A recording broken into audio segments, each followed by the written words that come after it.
Hello. Fabian. Yeah, that's great. Yes, obviously. I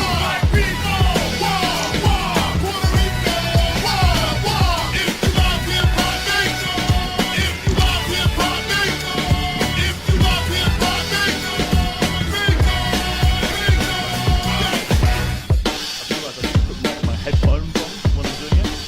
Otherwise you can hear like thoughts in the background. Hang on.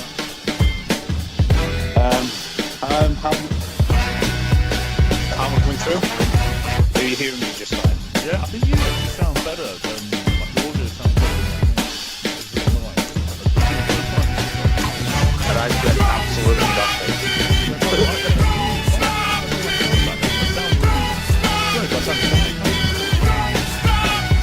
I can just start. There we go, that's better. I just had the call volume turned down.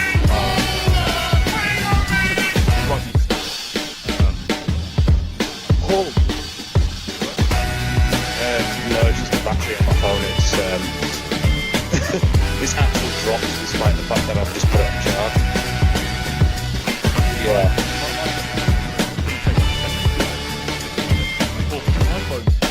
My phone now.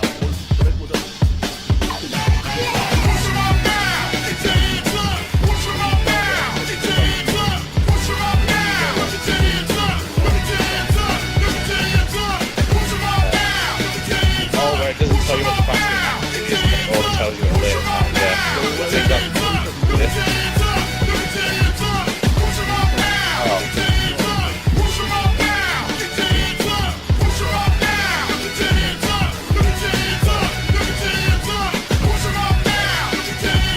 Yeah, I'm having something similar right now because it's actually starting to push for some kind of countdown. It stayed at 23% for like an hour, and now it's just gone down from what 14% to 6 in like 2 minutes.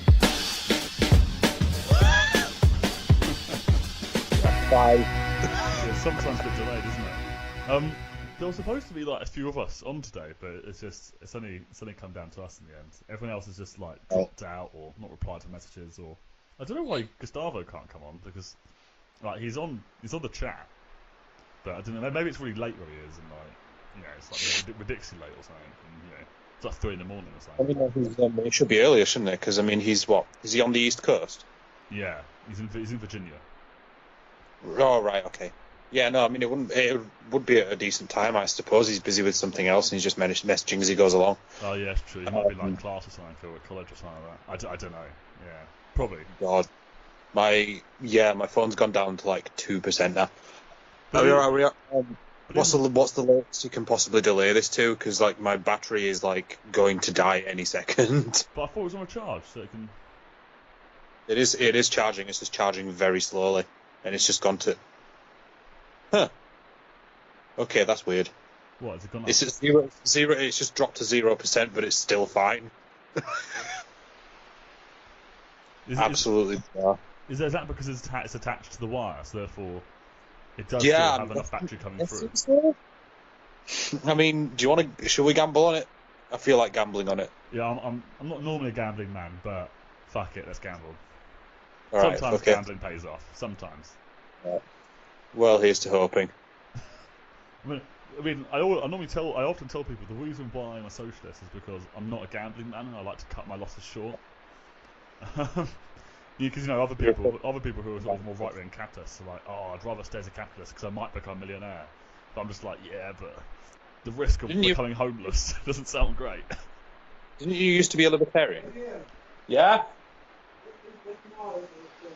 I won't.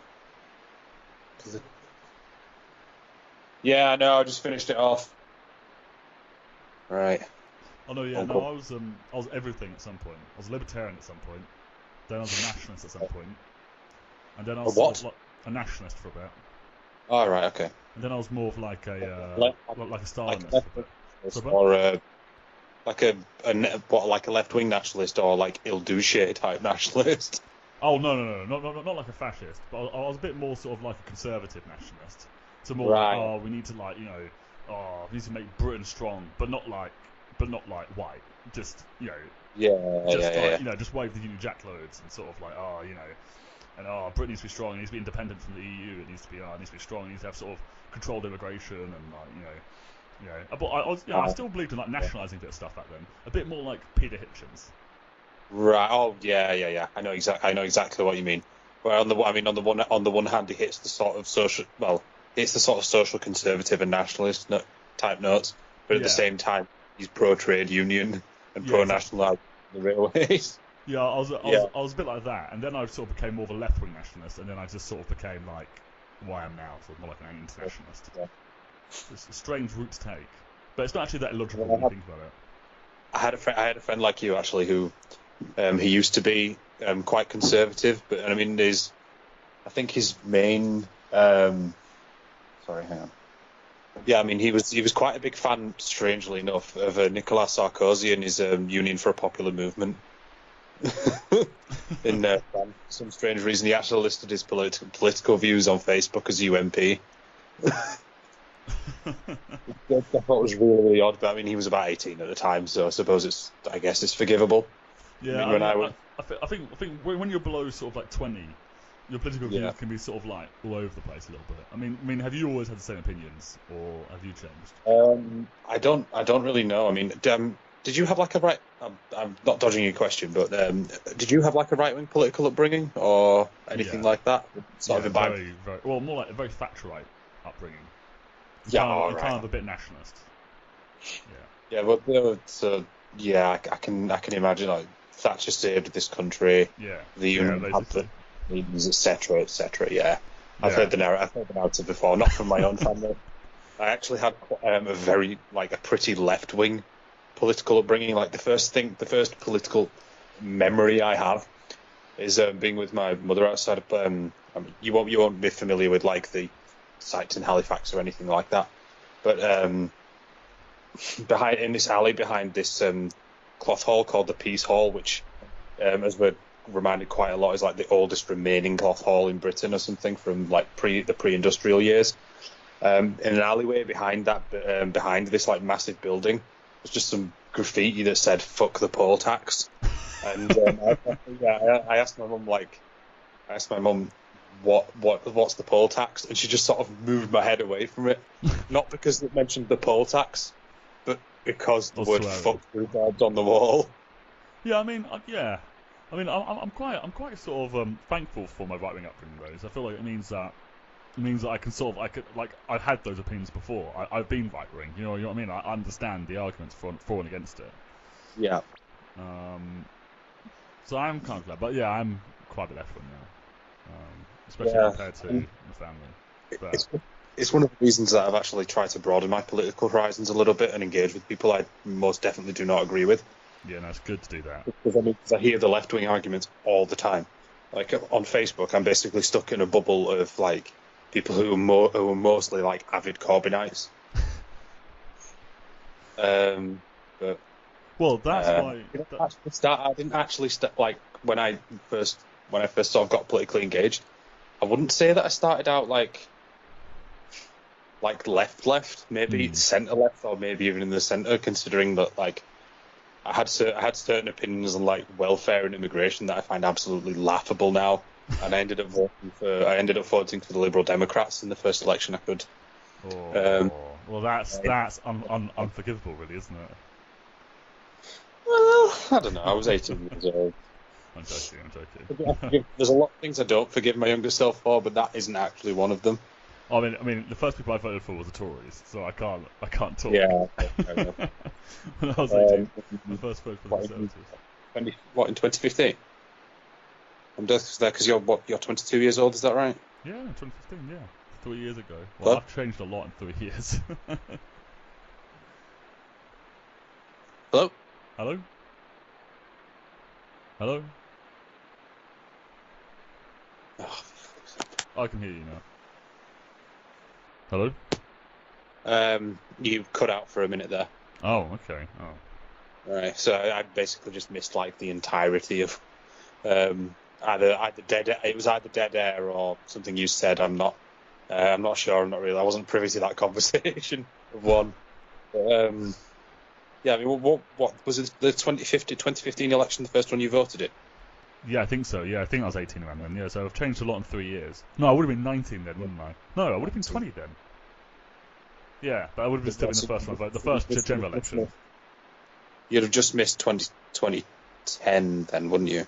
I wouldn't just. I would have missed that by quite a long shot. I would have been 18, sort of like. I must have been 18 in 2013, so just 2 years before. Yeah, 2013, so just 2 years before 2015. I think I voted in a few local elections. I think I can't quite remember. But Tory councillors. Where is it? What, do you still live in London? I don't live in London. I put it on my Facebook. I don't really want to say where I live because I sort of, I'm sort of live. Yeah, I'm going to send men with balaclavas to your house. Just warning you. I actually found out. On that note, I actually found out that this BNP councillor, where I live currently and used to live when I was a child, there was a sort of a hiatus of about 6 years in between me living and coming back. He used to be a member of Combat 18. Oh, well, that's fun, isn't it? And is that a BNP councillor? Did you say?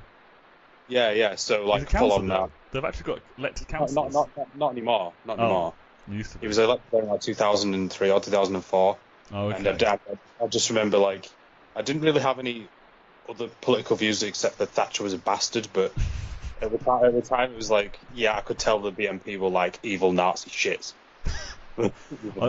I remember in my area, so the EDL formed an actual political party. Because the EDL aren't a party; they formed the British Freedom Party, I think it was called or something. I always thought the right wing have a really weird perception of what freedom is.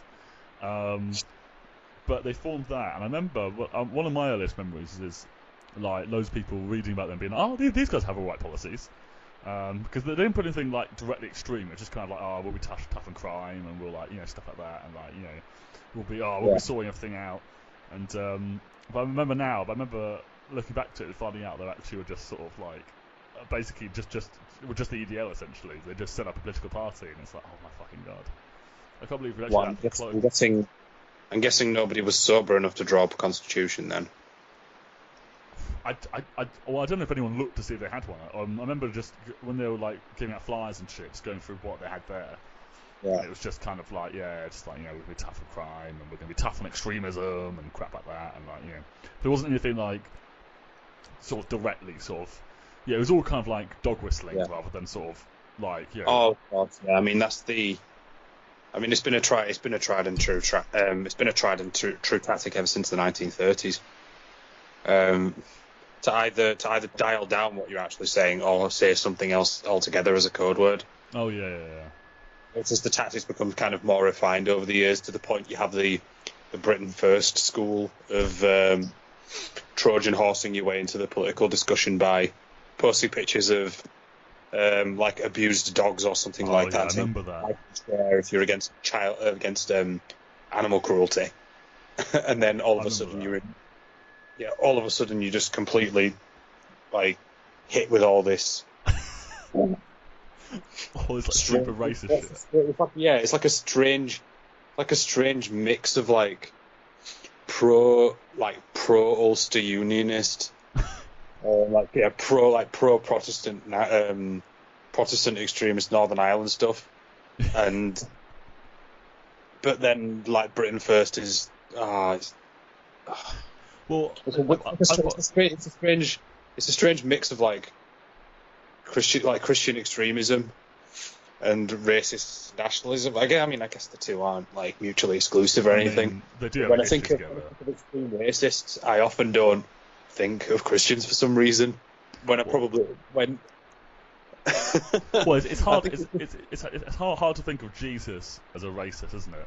It's hard to think of Jesus walking around and being like, oh, we need to get all the Sumerians out of bloody Israel, and being around the border, like, protesting, being like, running around saying, close down all the Sumerian bloody shops. I know what you mean. You can't imagine Jesus like that, really.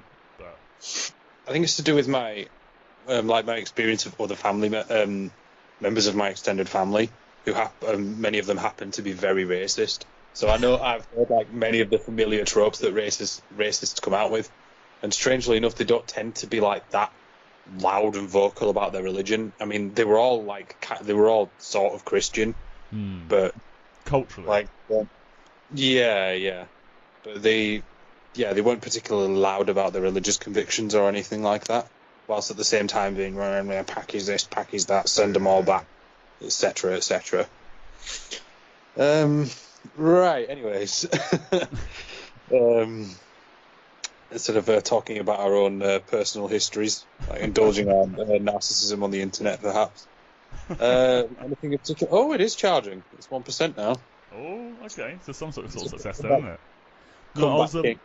I was thinking about today, sort of. So I was thinking we're gonna have like a proper unstructured sort of just chat today, unlike the North Korean debate, which has just been a bit of a farce so far, isn't it?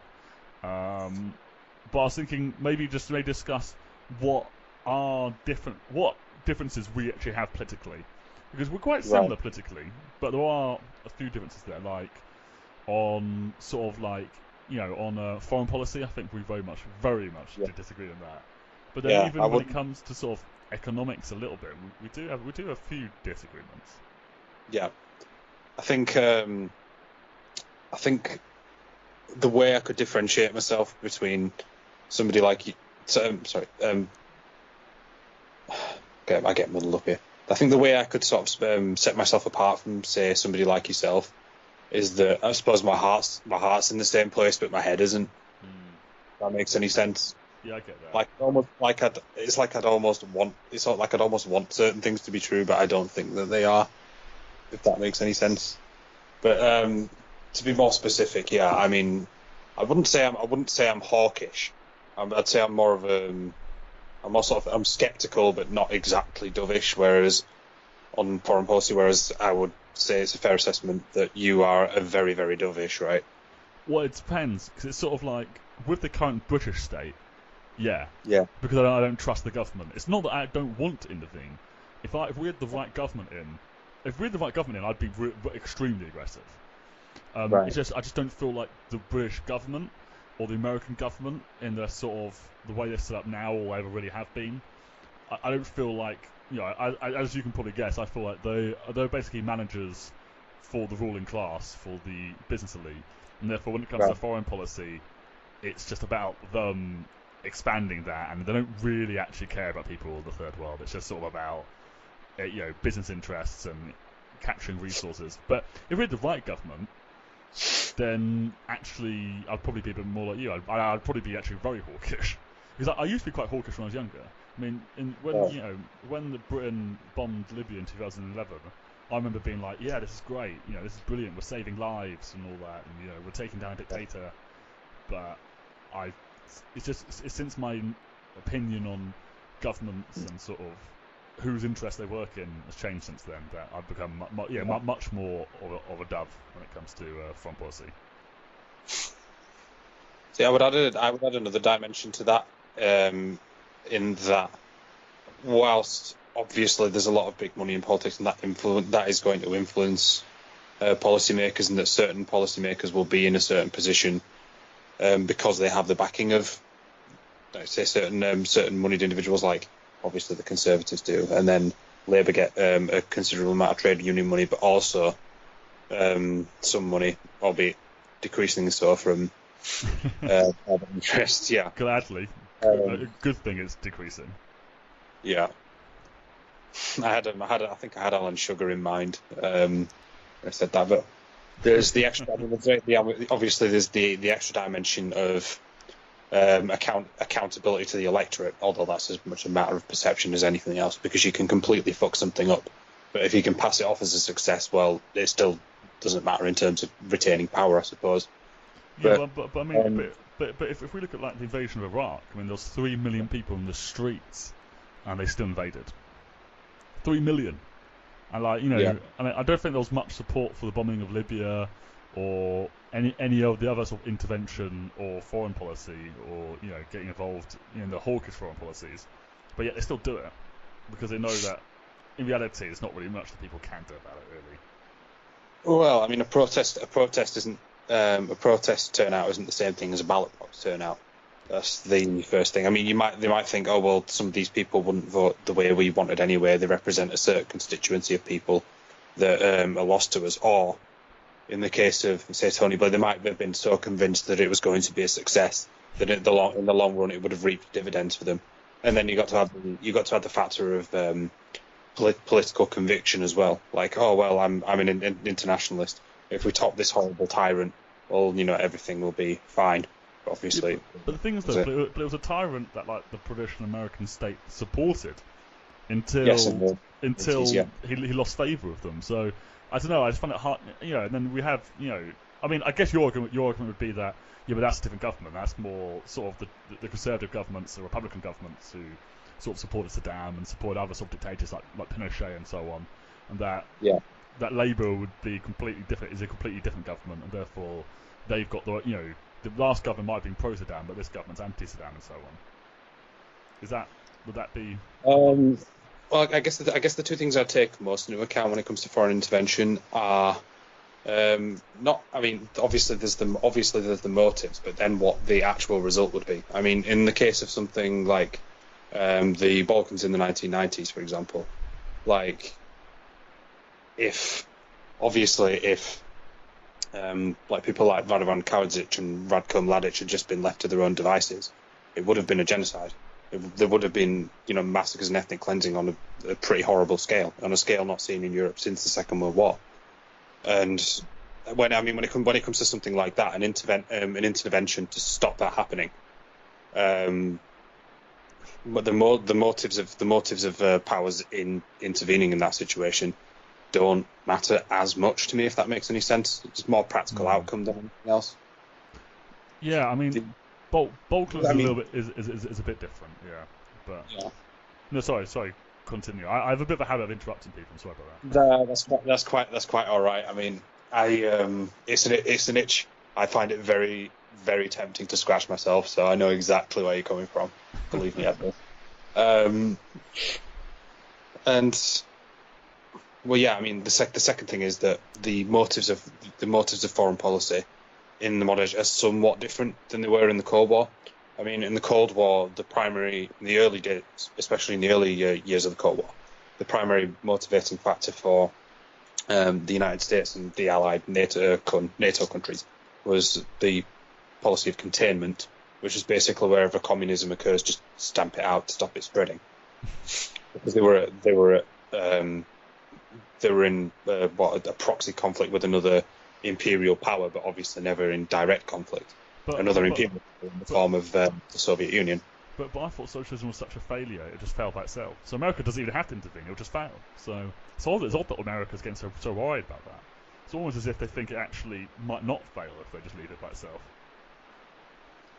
I don't know if it's to do with whether it's a success or failure. It's just if a country has like a communist revolution of some kind, or there's maybe an invasion by another communist-backed power, well, that means that country would then fall into the Soviet sphere of influence, and they were keen to limit the Soviet sphere of influence because the Soviet sphere of influence, if you like, and the Warsaw Pact countries represented a rival empire. That was the way they looked at it.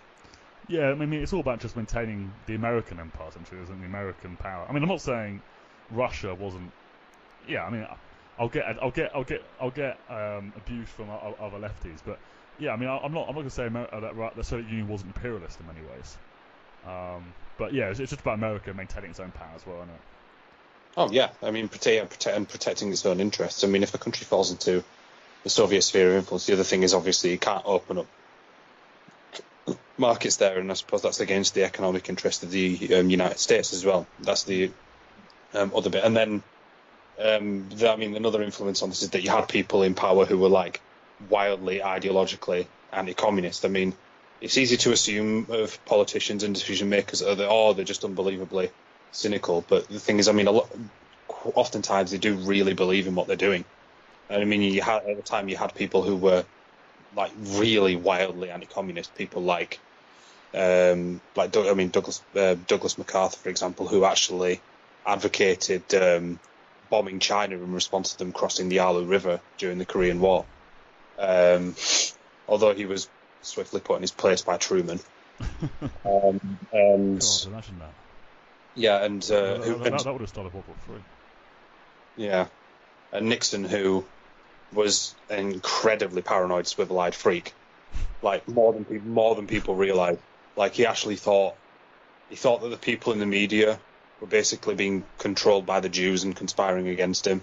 Really? Yeah, which is what. So he was a little bit fascist then, a little bit.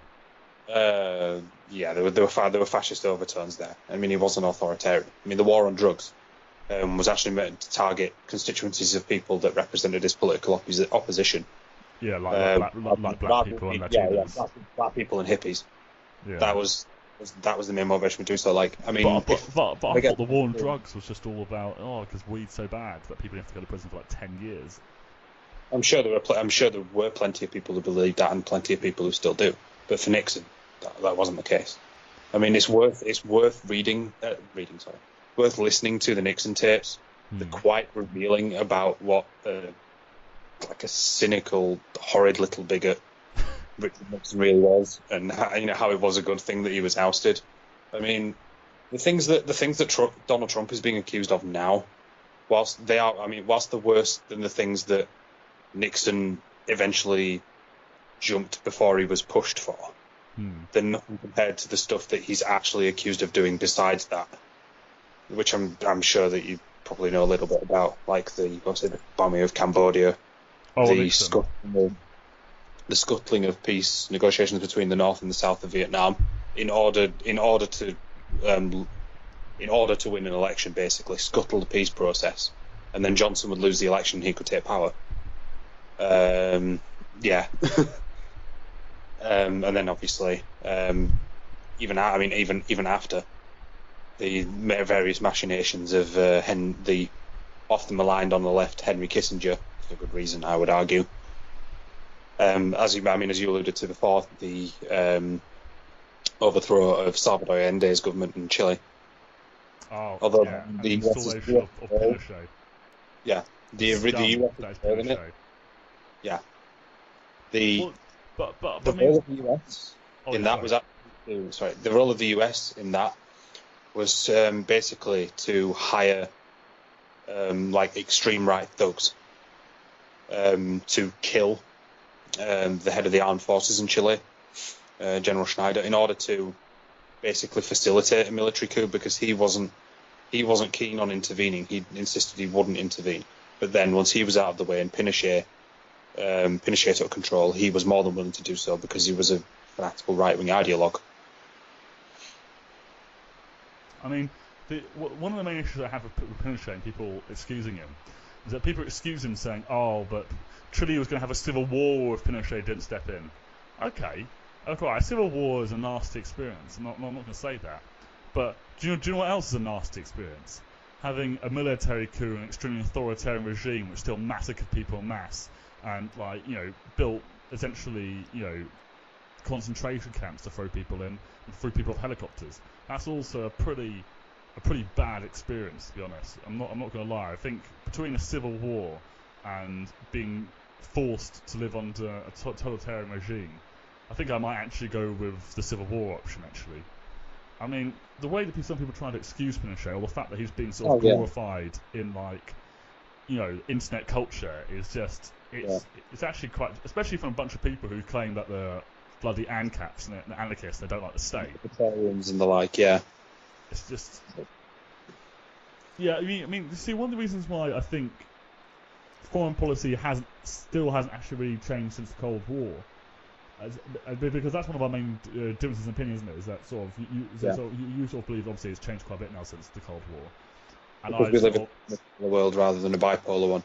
Yeah, but I still sort of feel that America still looks out only really for their interests. I mean, they still support dictators and so on. All right, they're not doing as many coups anymore and all that, but they still support Saudi Arabia, for example. I mean, they're still pretty comfortable with Erdogan, concentrating power in Turkey. I mean, until recently, since he's going a bit crazy and he's actually starting to threaten American interests, especially with Rojava, and also the fact he was sort of almost getting them started in World War III by shooting down Russian jets. I mean, besides from that, but just on the whispers that he might be gravitating towards the Russian sphere of influence. Yeah, that's weird. I haven't understood that recent development, because he was really pissing off Russia, and all of a sudden he's like sucking up to them. But then yes, I just feel like we still see America supporting dictators and sort of non-liberal and anti-liberal democratic regimes. I just feel like it's all about power. It's all about power. It's all about money. It's all about influence. And if America was so pro-democracy, and if Britain was so pro-democracy, and I was about to name the EU, but I think that's actually a little bit unfair because, to be fair, they're not actually going out really bombing people. Although I do realise that the member states do, but that's a bit of a different story. But if America and Britain was so pro-democracy in the third world and all that, you'd think they'd be really pro-democracy at home and trying to reform things all the time, and really sort of consistent with their beliefs. But I'd say America is not that democratic when you think about it. I mean, Trump won. He didn't even get a popular vote. He didn't get the popular vote of a very low voter turnout. I mean, the amount of people that actually voted for him in America, out of all the registered voters, is actually very low. And a lot of the policies that the Republicans pass are not popular. I mean, I'm not saying that because they're passing policies that I don't like, even though that is also the case. But I mean, but most Americans support free healthcare. I mean, also gun control. Gun control, yeah. And most Americans aren't in support of massive tax cuts for billionaires. That's not a thing they're particularly that. I know some are because they're weird, but that's not really a thing that the average American really gives a shit about. I don't think a lot of their laws are particularly that reflective of American society. And I think in Britain, okay, it's less so in Britain. I'd say Britain is definitely more democratic than America. But even in Britain, I think most British people support funding the NHS and increasing funding. Not what the Conservatives do when they increase it a little bit below NHS inflation, and in fact it's actually a cut. And we still have like the lowest funding per capita out of most developed countries in the West. I still feel like there is, even at home we're not as democratic as we should be. And for countries that, in foreign policy, if they're claiming it's all about democracy and all that, you think they'd do that at home. I mean, I actually agree with you about the US becoming decreasingly democratic. I mean, the Citizens United decision back in 2009, was it? It was a terrible blow to American democracy, allowing unlimited money into politics, which basically means that if you're wealthy enough to be able to make political contributions, that means you effectively have more votes than somebody who doesn't. It sets a very dangerous precedent, and you've seen it in the past couple of elections, especially at this one, where the amount of money pouring into political campaigns is at obscene levels. Although, ironically enough, the guy who didn't have as much... I mean, it was all his own money, wasn't it? Compared to Jeb Bush, probably had less help, but ended up winning anyway. That is kind of ironic, isn't it? But he's also simultaneously the biggest symbol of the ruling elite. Somehow, simultaneously, he's all these things. He's a kind of, I'm trying to think, what might be termed like a false anti-elitist. Oh, 100%. I think the picture that sort of perfectly captures this, although it was mainly used to lampoon Nigel Farage at the time, is him and Donald Trump sort of like, faux smiling for a photo, with just a gold room as the in the backdrop. In the back, wasn't it? Yeah. Oh no, but I thought Nigel Farage and Donald Trump were both just members of the working class. They didn't really come from politics. They don't really come from, they're definitely not members of the elite. Definitely not. Yeah, there's nothing more. There's nothing more proletarian than somebody like Donald Trump. Oh, probably spends obscene amounts of money on finasteride and some head with really bizarre mechanics to cover up his dwindling amount of hair. Well, I think most of the working class start off life with a small loan of $1 million, don't they? And that's just normal. I mean, I got $1 million, and I presume you did as well. And then but Donald Trump was just such a good businessman, so smart. Just built an empire. Well, I mean, he's declared bankruptcy 4 times, so I suppose at various stages he has had as much as the average proletarian. Well, I like to think the average proletarian doesn't have $0 in the bank as bankrupt. But... Well, according to his daughter Ivanka, he apparently was leaving Trump Tower with her and he saw a homeless guy in the street, and he pointed at him quite like unsubtly, and said, "You see that guy? He has more money than I do." Yeah. Oh, have you seen that picture? Even in a situation like that, he found a way to kind of be a dick to someone. Have you seen that picture? Do you remember when Kanye West like owed loads? I don't know if he still does. Remember when he went in, like severe debt, like bad debt? There's a meme online. It was a picture. It was a real picture of Kanye West, the sort of young guy looking guy who the meme presumes is a student, and then a homeless guy. And it goes through their net worth, and it's like the homeless guy is like 17 cents or something. The young guy is like $50,000 in debt, and then there's Kanye West who's like, what was it, like a few million in debt? Yeah. Like the homeless guy's the richest one out of three of them. Good lord.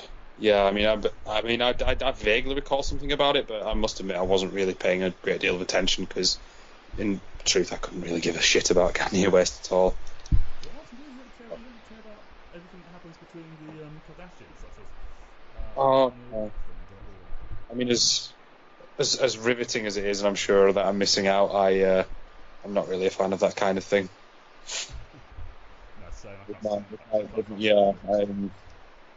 I'm definitely missing out. I could be living a richer existence by living vicariously through, like I say, celebrities with, like say, 25-year arrested mental development. I mean, I used to be quite sort of I used to sort of condemn people who enjoyed the Kardashians quite a bit, but I feel like now that's a bit harsh, to be honest. I think that's just sort of me trying to sort of feel like I'm better than people. I mean, if that's what people are really into, then I guess. Although, I wouldn't begrudge anybody else taking a huge interest in the lives of celebrities, but I must admit I find it incredibly dull. I mean, you'd be happy because under socialism, when it comes, there won't be stuff like reality TV. No. just quality content, like it's like just documentaries. That's it. That's all. And state propaganda. Nothing else. I think there'd be worse fates than the BBC being the only media outlet in Britain. Let's put it that way. Yeah, no, the BBC's actually right. At least it means I wouldn't have to hear or watch Jeremy Kyle in the background. I mean, I live with my uncle and he quite likes Jeremy Kyle, and I find it absolutely insufferable. Mainly because I'm absolutely convinced that Jeremy Kyle is a Tory moraliser, and I mean, absolutely cringeworthy. I mean, Kyle is sorry, what's his first name again? Jimmy. Jeremy Kyle. Yeah, sorry. Jeremy Kyle, yeah, he is. I've watched a few. I have to admit, I did actually enjoy a few episodes. But it's one of those things I can't watch too much. Like, if I'm hungover, I could probably watch like 2 episodes. And that's probably like it. Like, I can't watch more than that. In the same way you can kind of enjoy an episode of Jerry Springer or Ricky Lake. Yeah, well, it's basically the same show. Yeah. Literally. Although, I mean, Jerry Springer's much more theatrical in that they just let people fight. Yeah. Yeah.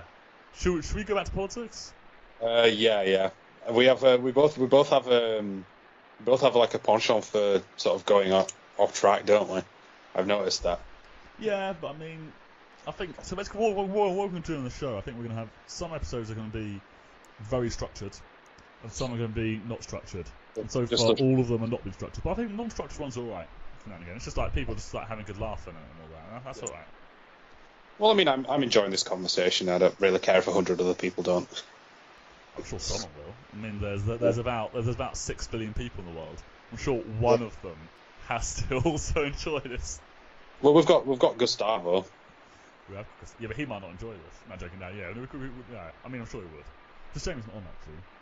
We love you, Gus. Yeah, Gus. We miss you. It's a shame you're not here. Well, the thing is though, it's called the echo chamber. Yeah? And the echo chamber is supposed to be ironic because you're supposed to have loads of guys with different views. But so far, everyone actually has like very similar views. Like, cause me, you, and Gustavo, we're not that. We're all pretty left wing. Yeah. Like me and Gustavo are all see far left, and obviously you're not far off far left. So currently it is actually a bit of an echo chamber.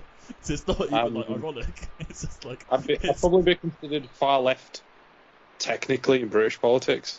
Well, I suspect in other countries, like say in the Scandinavian countries, for example, I wouldn't be considered that.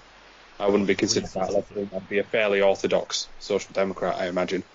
Yeah. I think I'd fit into into Alpa in Norway quite fine. I don't know much about Norwegian parties. I should It's just I'm me- a little bit Norwegian. But... It's just me being pretentious. That's all. Like Alpa is just Arbeiderpartiet, which is just Norwegian for Labour Party, and okay. Høyre is the Conservative Party, but that's just the Norwegian word for right, which is it's kind of cute. Yeah. The party's just called right.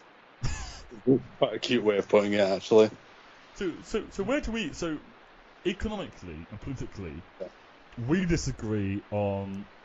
So I want a socialist republic, which would have like either a semi-planned or a fully planned economy, and then with large amounts of like maybe a few markets in some industries, and those markets would be like sort of like worker-owned cooperatives, and I actually like worker-owned cooperatives. There might be quite a few of those. So, where do you disagree now? Like no planned economy and just sort of a lot of nationalisation.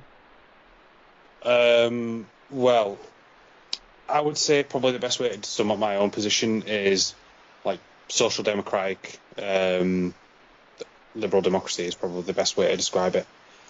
But in terms of nationalisation, I mean, my opinions aren't quite fully formed yet, but I'm absolutely committed to the provision of public healthcare free at the point of use. That much is absolutely certain. Although, I mean, that's not a particularly controversial position, is it? That's really controversial. Virtually anybody in the civilized world, not in the United States, is in favour of that position. More and more right-wing conservatives on the internet don't seem to be. It's scary. But sorry, continue.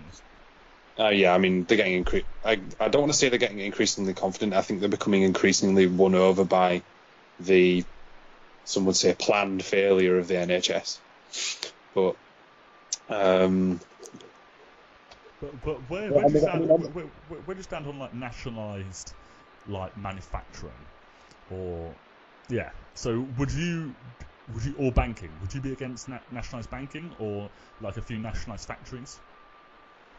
I'm not pro nationalisation of manufacturing, for example. I think it's kind of unnecessary. Okay. First off, in like say primary industries, the goods that are being offered are more or less the same. They're pretty much perfect substitutes, so they are actually quite good candidates for something like perfect competition.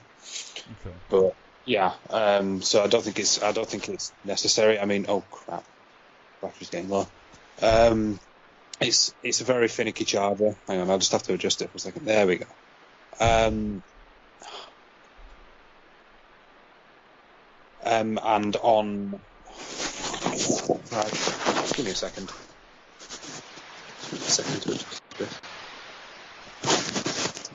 I think in situations where a market naturally tends towards monopoly, even with like strong antitrust enforcement, I think there's a case for nationalisation to be made there, like in the case of the railways or with utilities, for example. Okay. I would say that. Tentatively, I'm definitely willing to hear an argument for nationalisation of the railways and the utilities, but that and in the case of and then the housing market, in which case you don't necessarily have to create something new in order to extract value from it. Okay, so I would definitely be in favour of a significant state presence in that, in the form of like house building to direct house building in the form of council housing to fill housing shortages. That's about as far as I'm willing to go. The only issue I've got with housing and building more houses is that we don't actually need more houses. We've got enough houses. It's just, for example, in the UK, I wrote an article on this. I'll post in the links because that has more detail in it than I can remember off the top of my head. But if I remember correctly, we have about 300,000 homeless people needing housing, and then we have about 600,000 empty homes or empty buildings. So we already have the buildings. It's just a lot of them are left empty because they're bought up by investors and so on and stuff like that. Would you be completely against abolishing the private ownership of housing and collectivising it, not under the state, but under housing cooperatives? Well, I mean, I'm for the right of an individual to own property. I mean, it's kind of a sticky situation because I mean, I guess you can't simply requisition those houses without violating that. Oh yeah, well yeah, well you know I can get pretty authoritarian at times. Yeah. Especially at the beginning. But I guess that's one of our that's one of our differences as well. I'm more. Yeah. I mean, I don't mind buying them. I mean, yeah. I mean, I think the idea of buying them is absolutely fine. But like, say, stop forcefully requisitioning them. I would be against, because it would be an authoritarian move that set a dangerous precedent.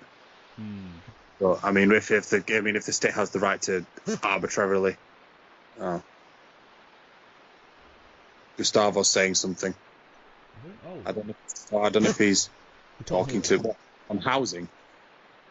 Was he talking? No, he can't hear us. No, he's messaging us. He wants to debate you on an issue 1v1. Yeah, 1v1. Oh, in real life. For some reason, I'm just thinking of like 1990s WWF here. Oh, the Kulak one with the great one.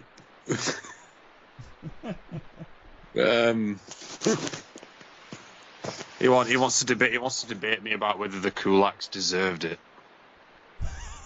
I'm not. Oh my god.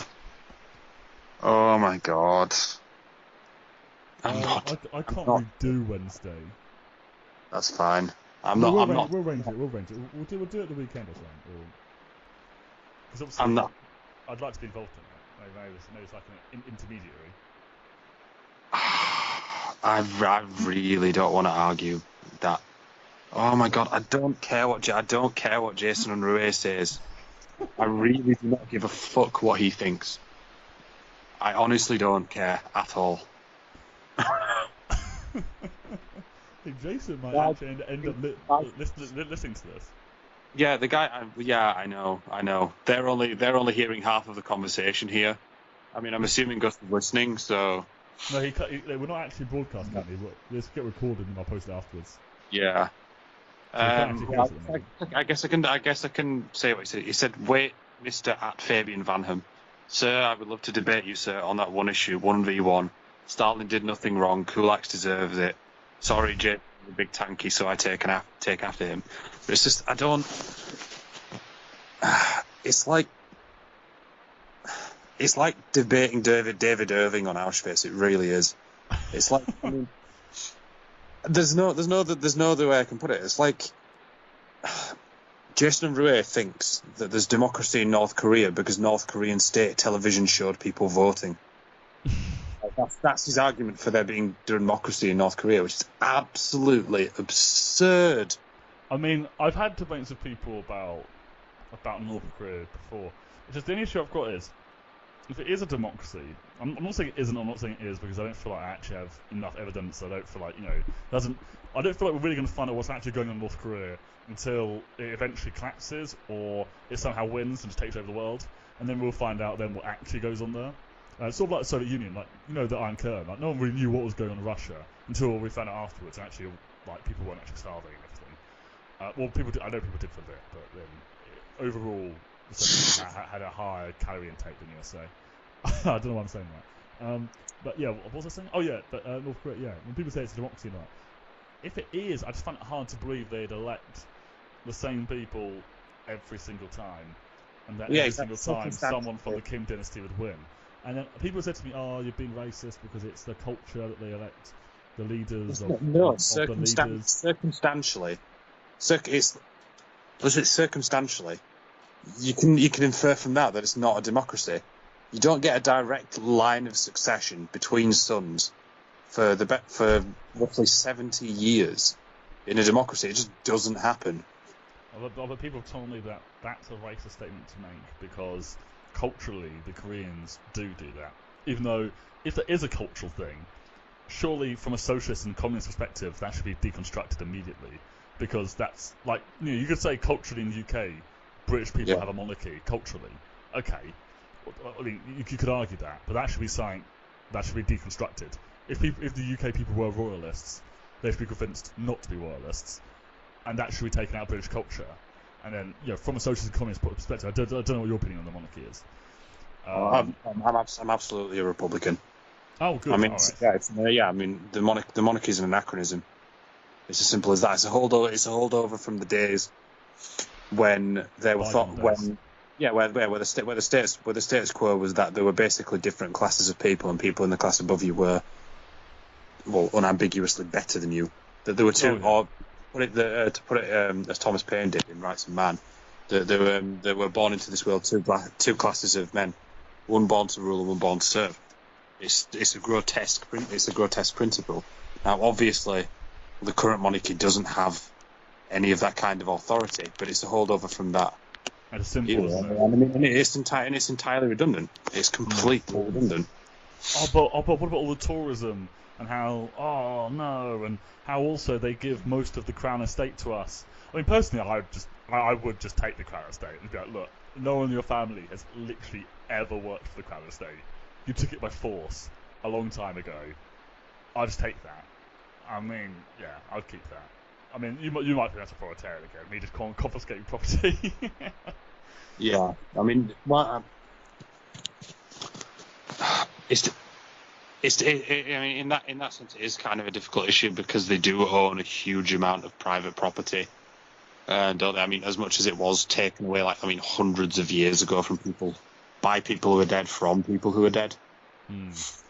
But with the, I've lost track of what I was saying now. It happens to me quite a lot.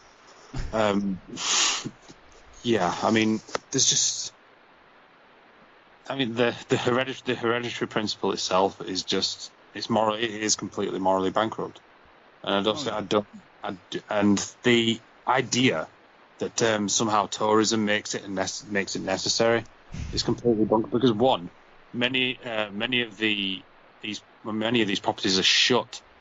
Yeah, exactly. They're shut for several months of the year because of the royalty. And secondly, I mean, do you need a Tsar to enjoy the Winter Palace, or do you need a king in France to care about the Versailles? Like, people still go there because it's a piece of history. Do you need people landing on the beaches at Normandy continuously? To go enjoy that. Yeah. I think the argument. I absolutely agree with you, but I think the argument sometimes in regards to monarchy can be that it's not just like looking at the castles; it's also like the big ceremonies they have, like the Queen's wedding, and how loads of people in the world can see that. But my argument to that would be, well, we can still make massive ceremonies about other stuff and generate a culture in the UK of, like, we can make May Day. I mean, that's just my suggestion. We can make May Day a huge British celebration, massive marches that people from all over the world will come and see because it's like spectacular. You don't have to just have a monarchy for that. Or we could have the day that, or we could make the day that the monarchy was abolished the national holiday. Make our equivalent of the storming of the Bastille. Yeah, and have huge celebrations all around the UK, like overdo it. Like people from all over the world come just like see. We can carry around plastic heads and plastic torches and plastic pitchforks. Yeah, and the royalists, once they change their minds, they can be at the forefront of it. Yeah. I mean, everybody could dress up as a Roundhead. Yeah, and we've had people dressed up as Cromwell and all that. Although Cromwell was actually a bit of a piece of shit as a person, especially his treatment. Yeah, I mean, yeah, I was always told what a bastard Cromwell was by the Irish side of my family. Everyone's a bit Irish, aren't they? Besides from me, everyone Yeah. else in England is. Yeah, I mean, I sort of. I'm going to get hate for this again. I sort of critically support Cromwell in the sense that he was a revolutionary leader, and obviously during the English Civil War, I support him.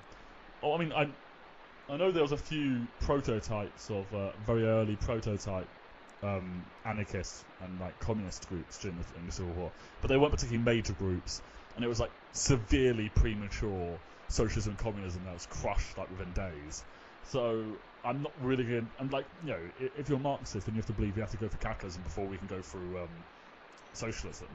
So during the English Civil War, I'd give my critical support to Cromwell, even though I do know he's a piece of shit.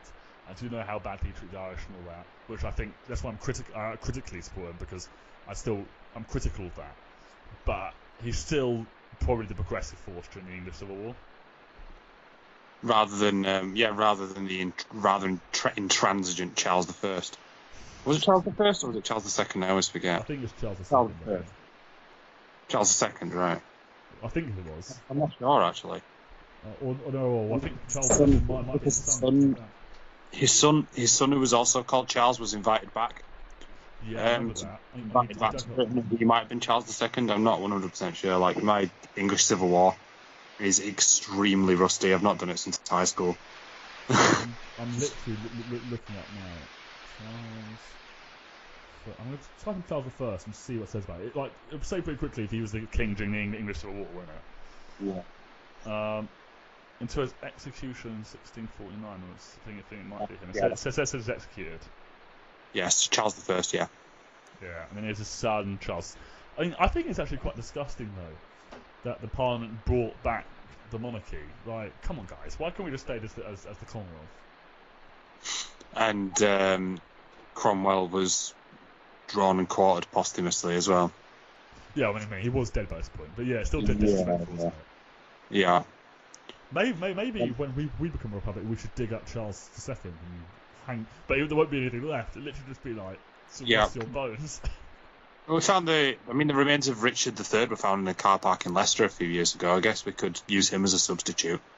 I mean, he's definitely considered a bit of a bastard as well. So I can't remember Richard III. Well, there's a hint of suspicion that he killed members of his own family in order to accede to the throne. Yeah, well, I wouldn't really put that past them. See, kings. If you read about kings and monarchies, because it's hereditary, it's a bit of a gamble who you get.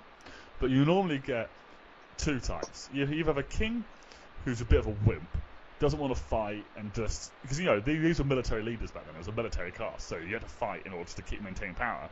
And these kings would lose, and they'd be really pathetic. But then their son or grandson after that will be like a bit of a psychopath, and then just take loads of land back and just be like, fighting. Like if you look at William the Conqueror, because obviously he grew up quite young when people Normandy. Normandy, when people were because he inherited from his dad very young, and people like Normandy was a state of fighting and people trying to take over from him, so he became a bit of a psychopath. And then if you look at like Edward I and his dad. Edward I's dad was a bit of a coward and was always just like people invaded, he'd run away and just give them the land. And then Edward I was probably a bit mentally unstable and was like massively a psychopath and just like butchered people, like conquered like loads of territories. He just wanted to fight people all the time. So it's just weird, like kings, like it just goes up and down with them. If you read, it's actually a really bad system, hereditary. When you actually look into it. Well, yeah, I mean, a system based on the hereditary principle that there's a class of people who were created to rule, that were created better than you by God. I mean, that's going to mean that the people who are the least fit for the job are going to retain power. Oh yeah, I mean, it's quite funny because the Bible doesn't actually say shit about kings. Yeah, a lot of the stuff was later invention. Yeah. I mean, in fact, the Bible, if you read, for anyone listening, if you go and read Samuel, the first book of Samuel, I believe, or it might be the second book, but read either the books of Samuel, God slags off the concept of monarchy pretty badly. The people of Israel say, before they had a king, they had a system of judges, which is what God introduced. And then the people of Israel say to God, "We want a king because other countries have a king." God has a big speech where he just slags off the concept of monarchy. He says, "You guys don't want a king. He'll take your daughters for himself. He'll send your sons off to war and they'll die. He'll plunder you. He'll rob you. He'll be a tyrant." This doesn't really sound like God really supports the idea of divine rule, really, to be honest. I mean, a lot of religious principles were later inventions anyway. I mean, like in the Catholic Church, for example, you ever heard of Augustine's Theodicy? I have not. Right. The idea goes that because all human beings were seminally present in Adam, that therefore we inherit guilt for the original sin. Oh, fun. Yeah, and therefore if you don't repent, regardless of whether you've done anything wrong or not, you're going to hell. Yeah, but I thought all Christians believed that. Well, yeah. I mean, it was almost a way of formalizing it in doctrine or rationalizing it. But the idea of us being all seminally present in Adam is a bit of it's a complete invention, obviously. Well, I mean, it was also used to justify the doctrine of limbo. You know, where unbaptized babies would stay in a place that wasn't hell. It wasn't hell or heaven. But it was worse than purgatory, kind of. And I mean, the Catholic Church only really lifted that anathema in the late 20th century. Yeah, but I mean, in regards to the guilt, though, I mean, if you do read the Bible, God does seem to like to punish children and grandchildren for the crimes of parents. But he doesn't even say, like, children and grandchildren. He doesn't say literally every descendant forever. Yeah. And there's nothing really to say that people do inherit the guilt of Adam. Oh, this is turning into a theology show now. Yeah, it is. I do like theology. But I mean, I'm not a Catholic though, really. I struggle, and this is going to upset any Catholic viewers. I mean, I don't have a problem with Catholics, and I feel like the current Pope and all that. I actually like the current Pope a lot. I just disagree with sort of the institution quite a bit and sort of a lot of the concepts. I figured that was coming. Like, I mean, that's my opinion of the Catholic Church is similar. Although I would probably go further, perhaps for effect, and say that the Catholic Church is a pretty grotesque institution, given what it's done over the years, and only really made half apologies for or not apologised for. And what it's actually done rather recently, and what it's still trying to cover up. The way the Catholic Church acts, it's almost as if it'll just do what it can get away with, if that makes any sense. Like trying to campaign to keep divorce illegal in Ireland, for example, or spreading the lie that condoms increase the incidence of AIDS in disease. How does that work? How does condoms increase AIDS? There's some really bullshit explanation to do with microscopic holes in the thing or something like that, which will encourage people to. But the condoms themselves will encourage people to be more sexually active, and therefore, you know what I mean. Oh, I understand that. Yeah. Okay. Yeah. It's obviously got to be linked to the sin of extramarital sex. Oh, right, yeah. So basically, But then what happens if you're married, but then your wife's cheating on you and you don't realise, and she gets AIDS, and then you're just getting AIDS as well? Yeah, precisely. I don't think the practicalities are really taken into consideration. Well, it's just, yeah. it's like I say, it's a bullshit explanation to basically discredit something that they personally disagree with. The issues I have with like socially conservative religious people is that if you're a Christian, and obviously your main prophet is Jesus Christ, and the main part of the Bible that you're supposed to follow is the Gospels of Jesus, essentially, and the New Testament, and especially the early parts of the New Testament with Jesus and following his actions and all that. Jesus wasn't particularly a prejudiced or socially conservative guy. I mean, he was friends with a prostitute, who obviously he may have not wanted her to live that way, but he wasn't prejudiced towards her.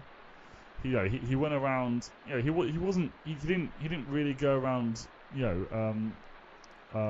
Judging people. One of his main teachings was not to judge people. Not less to be judged. Pardon? Judge not, lest ye be judged.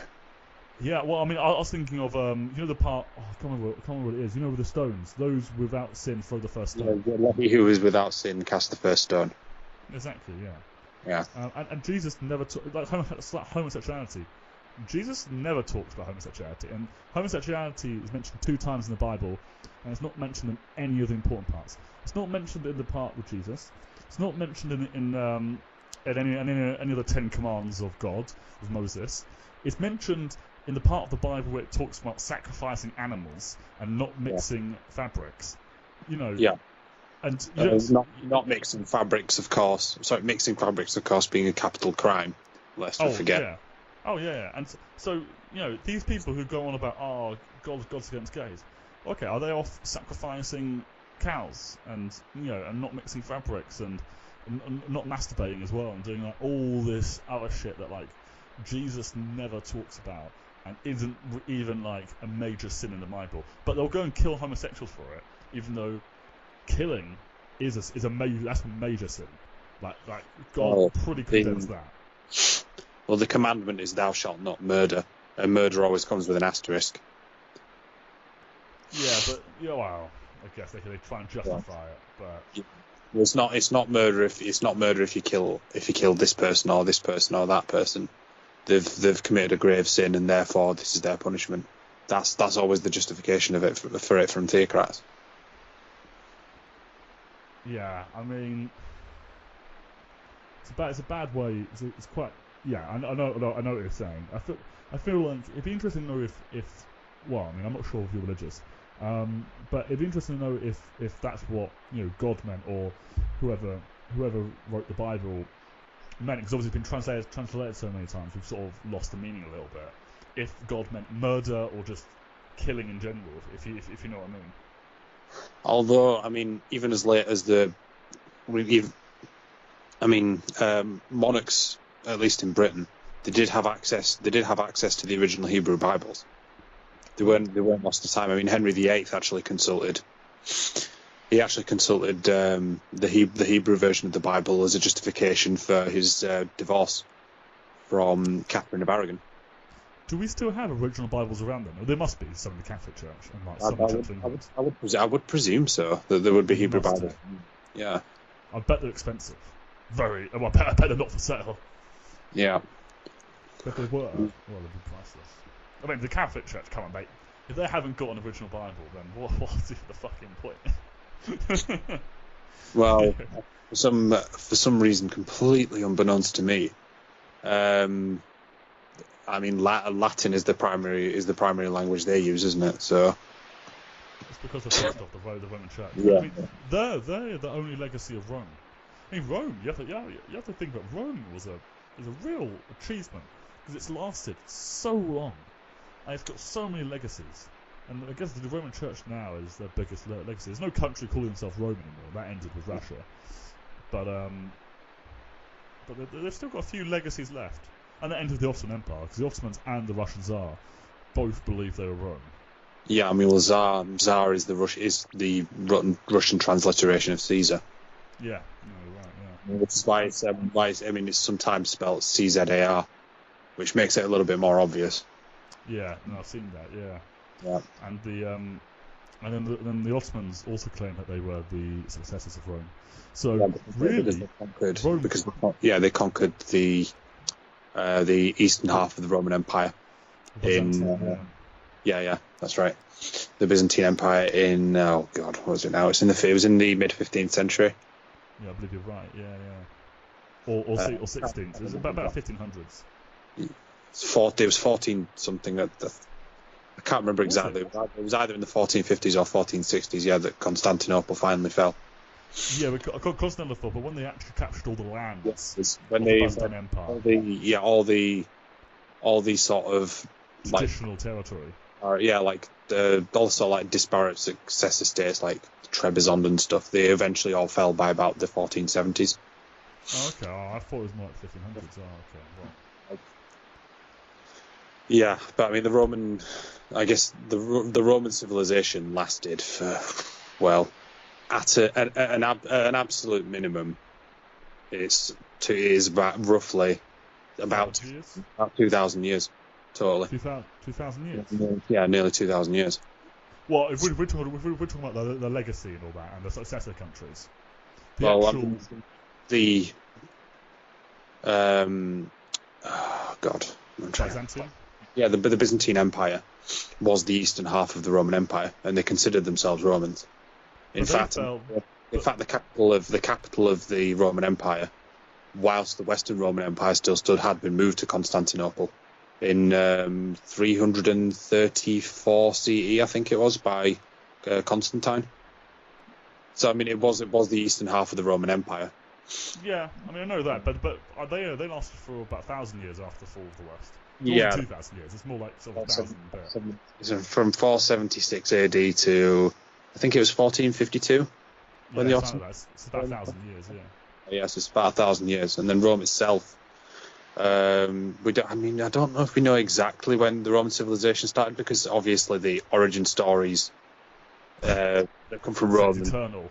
Yeah, completely. Yeah, the complete bullshit. Obviously, the two brothers founded a city. The two brothers founded a city upon a hill, and one the other and stuff. All the stuff like the rape of Lucretia and all that stuff is. I mean, it's mythology, really.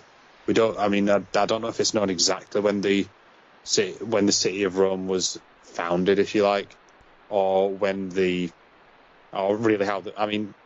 I'm sketchy on the foundation of Rome because I know very little about it. I just know that the first sort of records we get of Roman history are from like the late 6th century BCE. And but I mean, if we're talking about the empire and not quite just like the city, because the city's still around. Not just the empire, not just Roman civilization. The empire officially. I mean, because you've got to make a distinction between officially and effectively, because the Roman Republic was effectively an empire by the 3rd century BCE. It was an empire. It was an empire in all but name. It had a parliament and all that. It had a senate, but it was an empire. It controlled large swathes of territory, and was at war with another empire by that point. I mean, it was Carthage. Yeah, with Carthage. Yeah, there were three wars between Carthage and Rome. The first Punic War. 3 Punic Wars. Yeah. The first one was over Sicily. Yeah, the first one was a largely naval war of Sicily. The second is the one that everyone remembers with Hannibal and the fucking war elephants and the Battle of Zama and Scipio Africanus. And then the third one wasn't even really a war; it was just the destruction of Carthage. Yeah, they really. I mean, Carthage doesn't exist anymore, isn't there? There isn't a city in like Tunisia called Carthage, is there? No. Although didn't they? Yeah, that's right. I mean, obviously the site where Carthage was in Tunisia, but the civilization that was like based in Carthage, the Phoenicians, they don't exist anymore. But they did form the basis of our alphabet, interestingly. Well, I mean, the Phoenicians. The phonetic alphabet. I mean, the name for it is taken from the Phoenicians, who were the people of the Carthaginian Empire. But don't they still have a bit of sort of... Aren't their descendants essentially, though, like various people in the Mediterranean? Like Spain, they had a bit of influence over Spain, didn't they? And obviously they still must have some descendants, still must be sort of in Tunisia a bit. And apparently Lebanon, they've some connection with, I don't know how. Presumably, but I don't know too much about the Phoenician people. The only reason I know anything about Carthage is because of its relation to Rome, really. That's it. Yeah, so. What do you know? In the first Punic Wars, before the first Punic War, Rome had no battleships, and only got battleships after a Phoenician battleship crashed into Italy on the coast, and they just looked at it and just basically, appropriated the technology for themselves. Yeah, and then they won. Yeah. I mean, if Rome had lost and Carthage had won, the history of the world would have changed. So different. Different. Oh yeah. I mean, I suppose the further you go back in history, the more pivotal any individual event would be. But I'd say that one more than most. I mean, more than like Alexander the Great conquering like Persia. Well, it's big, granted, but yeah. I mean, Alexander the Great's conquest of Persia didn't really end like the Persian civilization, though, because there were plenty of successor empires after. Alexander. Yeah, like the Parthians, for example, who fought with the Romans. Sassanids after that. Yeah, and the Sassanids. That's right. I mean, it was because when obviously after Alexander died, the empire broke up, and one of the successor states to Alexander's empire was the Seleucid Empire, which was the main one. Yeah, which was basically Persian. Yeah. Well, it was Persia with a Greek elite. Yeah, basically. And it was overthrown by the Parthians. Yeah. I always had a real interest in Seleucid Empire when I was young. I always thought the Seleucid Empire was just cool for some reason, and the general Seleucid was cool. I don't know why. I just randomly did. That's oddly specific. It is. The Seleucid Empire. I mean, know. I have like fixations from time to time. I mean, as somebody who's an Aspie and therefore predisposed to obsessive behaviour, I can definitely sympathise with that. Yeah, I think I might be sort of a little bit autistic. What, you think you might be on the spectrum? Yeah, definitely on the spectrum. I'm not sure if I categorise something, but yeah. No, because I get really fixated on the obsessive stuff. Yeah. And I got really fixated on the Seleucid Empire for a while. Yeah. When I was quite young, though. When I was like 14, 15. Yeah. I remember just playing Rome Total War, I think. I was waiting for that. I'll have to send you like some associated memes. I must admit I didn't really play Rome Total War very much. I was more into Age of Empires and Command and Conquer, and then later when I was in university, Football Manager. I was in all of those but Football Manager. But Football Manager, yeah. I mean, I don't know about yourself. I mean, I've always been kind of obsessed with football. It's an obsession. It's the one obsession that's never died my entire life. I can't stand football. Well, my family and everyone I knew tried to get into it, and I just couldn't. I don't know. It's just I just couldn't get into it. Yeah, I can't get into watching sport. I get frustrated. I like playing sport. I don't like watching other people having fun. Yeah. I don't even need to have control over things.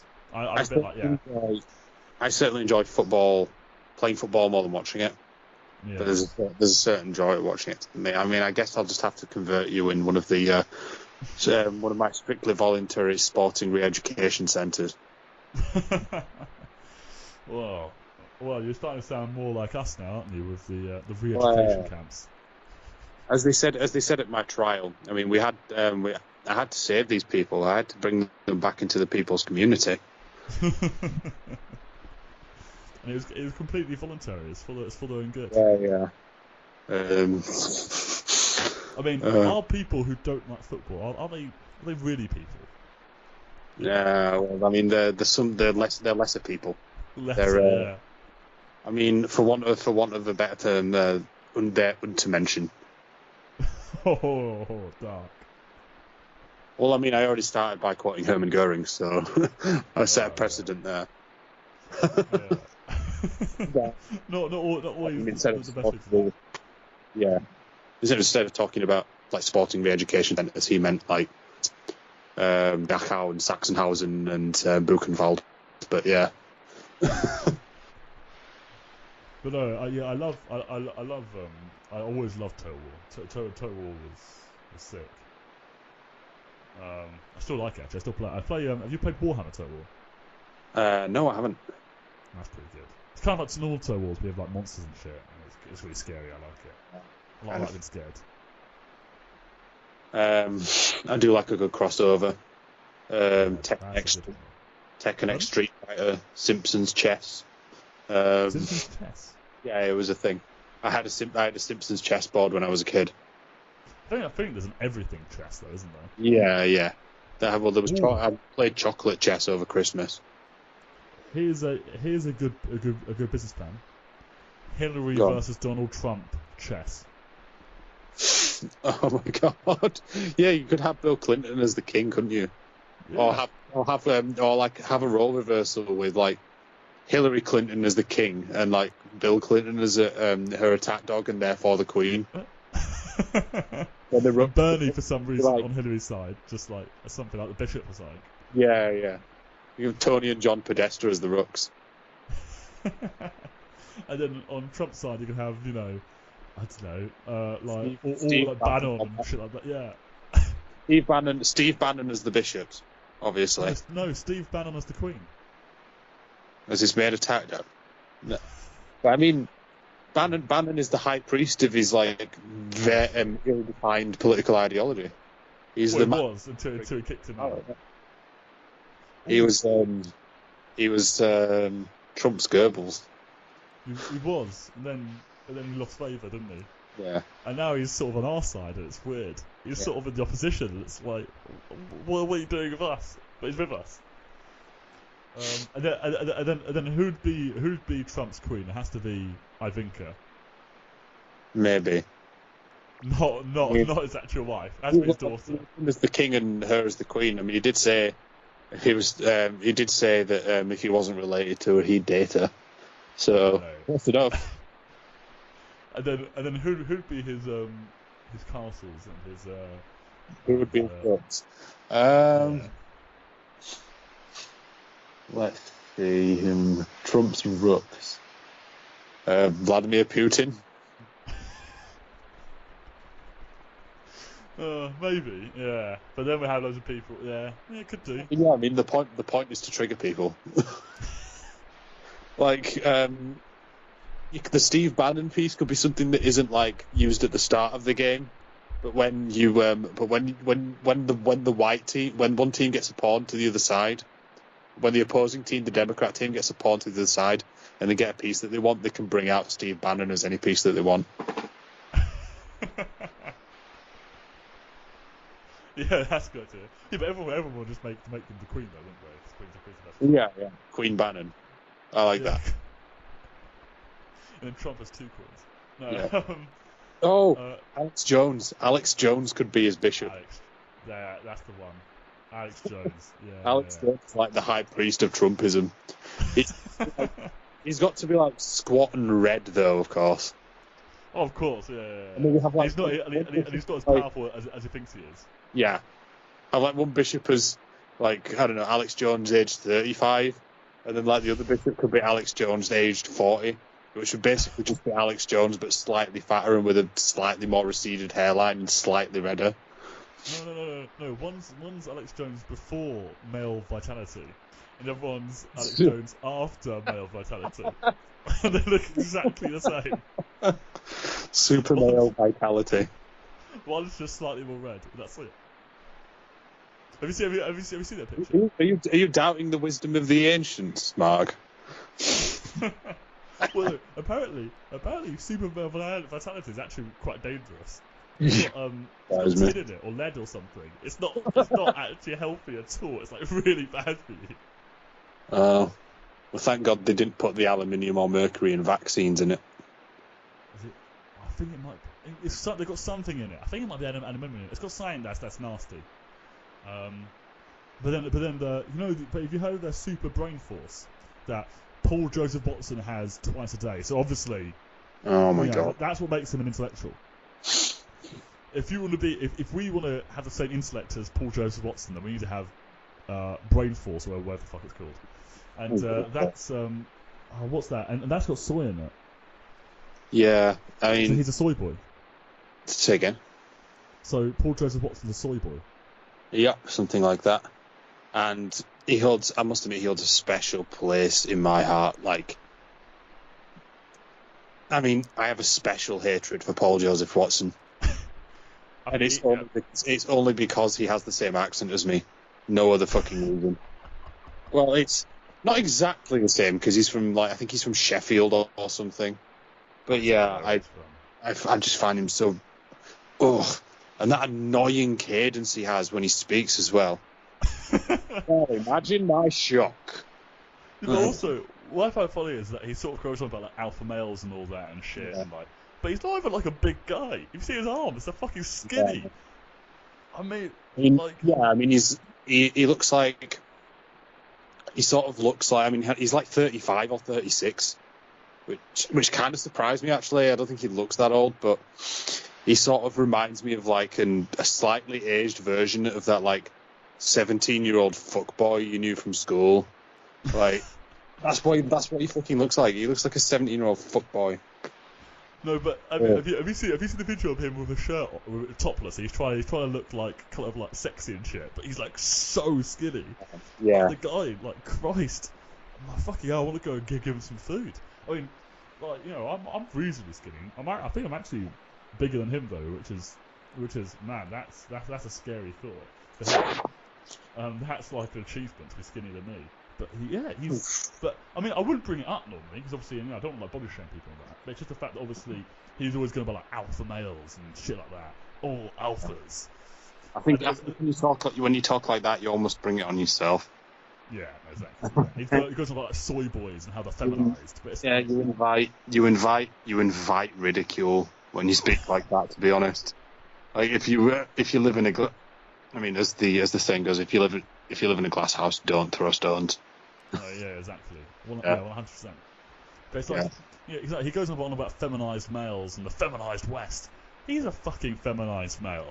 Like, yeah, I mean, because he's not uber macho, is he? He's a kind of like pretty boy.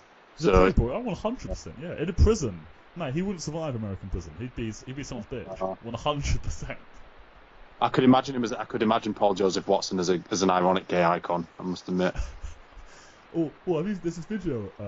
Actually, I'll send you it. I think it's by HB Bomber Guy, and or H Bomber Guy. Sorry, I don't know why I had to actually be in there.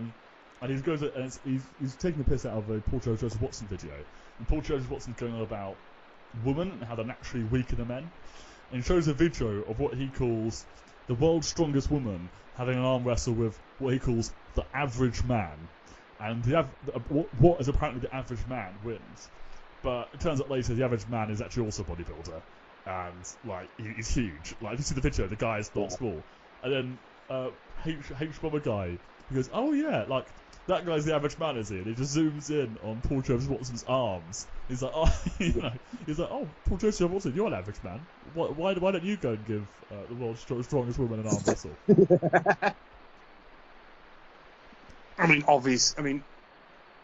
I mean, it's obviously kind of a tilted table biologically, isn't it? Like,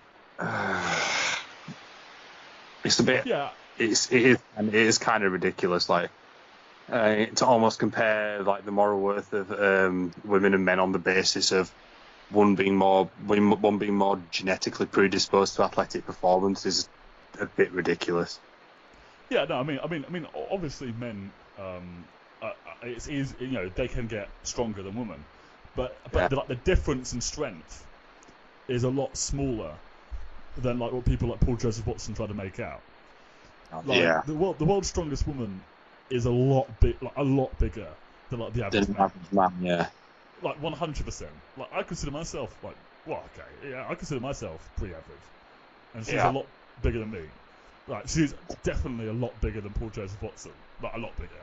Like, you know, obviously she probably wouldn't win an arm wrestle against the world's strongest man. Yeah, she will like crush his hand like a Coke can. But you know, but a woman can still like the difference in strength isn't as much as like the right-wing conservatives try to make it out. Yeah, it's not that much. You know, like she's still bloody huge.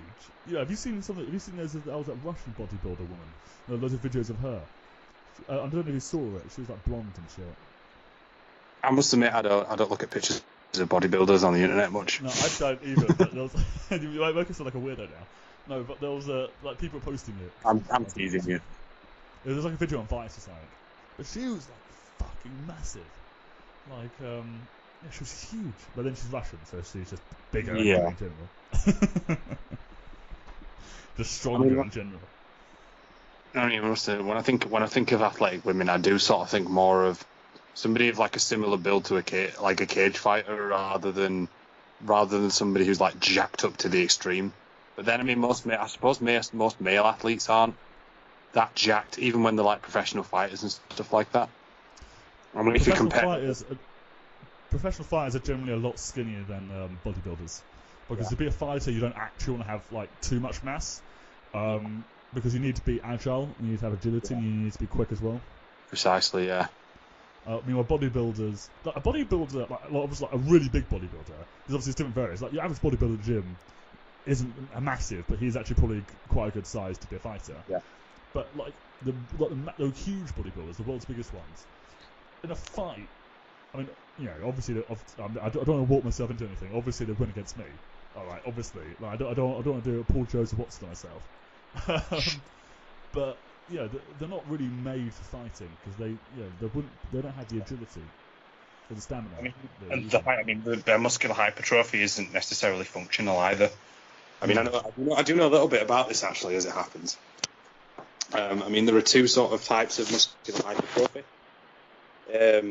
One is called myofibrillar, which is basically when your muscle fibers just sort of get more actin and myosin filaments, and thus become sort of like stronger. And then there's sarcoplasmic hypertrophy, which is when there's more glycogen in the muscle cells themselves, so they can sort of sustain effort for longer. And one pumps your muscle up, one pumps the muscles up a lot more than the other. Like if you've ever seen people like who they're not necessarily that big, but their muscles look incredibly dense.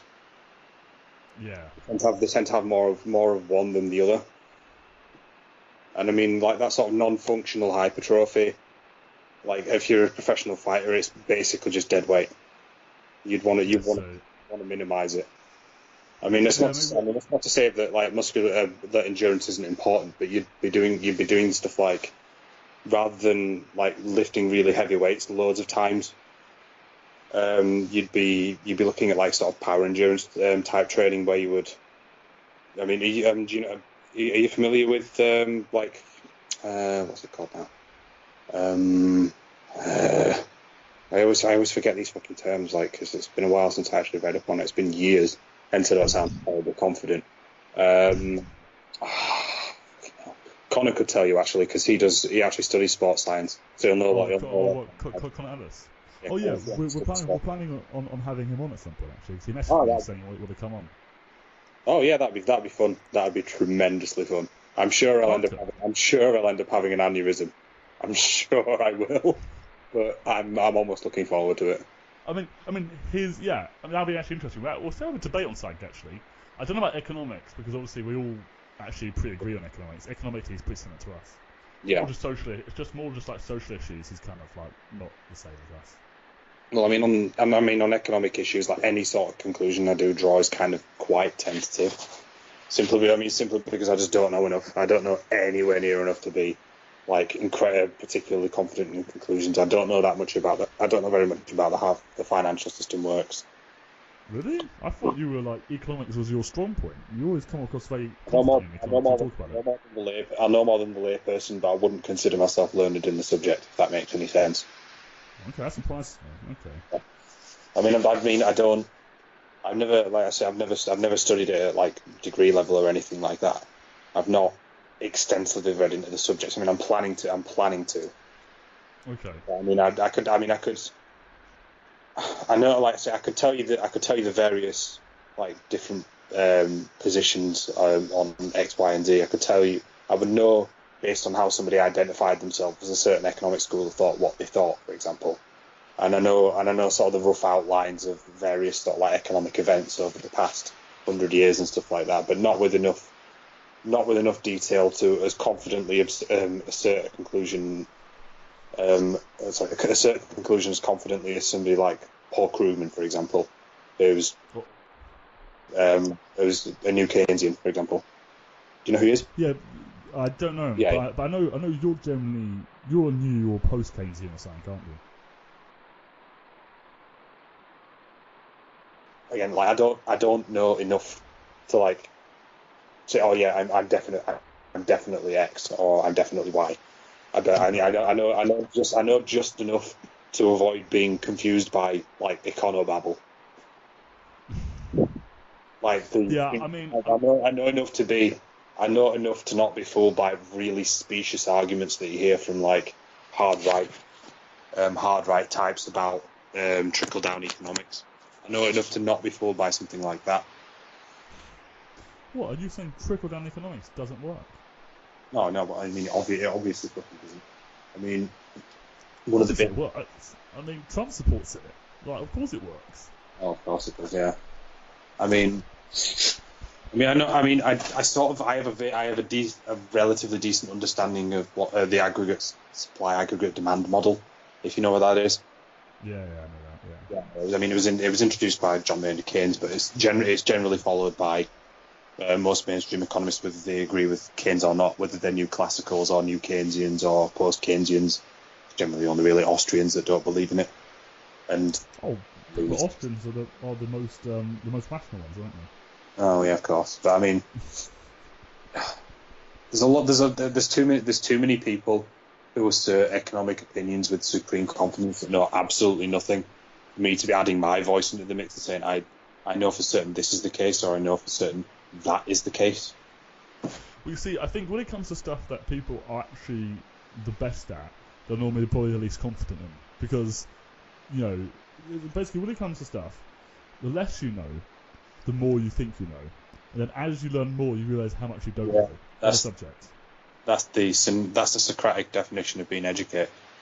Like being to be educated or learned is to be aware of how little you know. Yeah, yeah. I'd say you know more in economics than I do, but I like to think I know a bit. I like to think that. I'm not saying that's the truth. Well, I'm still pretty illiterate. I have the sort of rough general outline, which is basically that there are two sort of broad things that you have to consider in economics. One is aggregate demand, and one is aggregate supply. Aggregate supply is essentially the hard limit on productive capacity, and aggregate demand is basically the amount of effective purchasing power that people are willing to spend, if that makes any sense. Yeah, I understand. Yeah, I understand. To reach because I think we agree that we're both a little bit more demand side. Yeah. We're a little bit more into demand side, aren't we, compared to a lot of other people who are more into supply side. Well, yeah, it's not. I mean, but it's not as if those people would say that it doesn't matter. They just emphasise one more over the other, because demand side is what is emphasis on demand side is important for short term growth, but the supply side is important for long term growth. If that makes any sense. Yeah, I understand that. Yeah. So, I mean, aggregate demand. Aggregate demand is in effect the limit on what will be produced. It is the limit of economic output. But the ceiling is basically whichever is lower. If that makes sense. I mean, aggregate demand isn't going to exceed aggregate supply. I mean, if that happens, then then you get inflation, and then it drops back down. But yeah, I mean, like expansion in like say technology, infrastructure, human capital, that kind of thing, increases the ceiling of the supply side, and then demand side is basically just like whatever's in either in the pockets of consumers or businesses are willing to invest, and then there's demand from people. There's obviously export demand as well. Those are. I mean, I'm not getting everything, but I think those are the three sort of like main components of aggregate demand: is consumer demand, investment demand, and then you've got like sort of external stuff like exports and stuff like that, and the government as well. Okay, yeah. I mean, I'd say the American economy relies pretty heavily on the American military expenditure of the government. Yeah.